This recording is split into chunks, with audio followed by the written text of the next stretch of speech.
ভিতরের লাইটিংটা আমার কিন্তু দারুণ লেগেছিল, অসাধারণ। আসসালামু আলাইকুম বন্ধুরা, আমি রুকাইয়া। চলো ভিডিওটা শুরু করা যাক। ভিতরে প্রথমে এন্ট্রির সেখানে সামনে রয়েছে শ্রেয়াস রয় বলে একদম বড় একটা হোর্ডিং।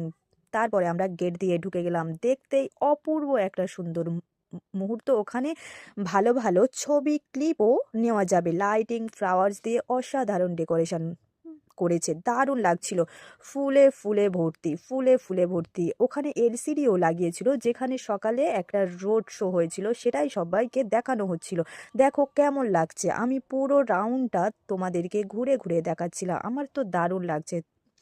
তোমাদের কেমন লাগছে অবশ্যই জানিও।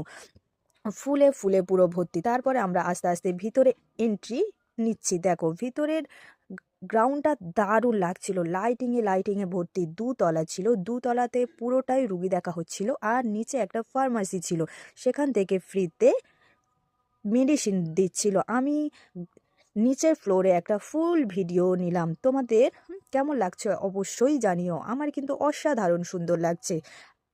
তোমাদের যদি ভালো লেগে থাকে অবশ্যই একটি লাইক কমেন্ট শেয়ার দিয়ে যাবেন, আর নতুনদের দেখার সুযোগ করে দেবেন। জেটি ঘাটে এইরকমই একটা আই লাভ ডায়মন্ড হারবারের নিচে এরকম একটা সিন হয়েছিল। ভালো লাগলে অবশ্যই শেয়ার দিয়ে যেও। একে অনেক অনেক ভালোবাসা। ভালো থেকো, সুস্থ থেকো। আল্লাহ হাফিজ বন্ধুরা।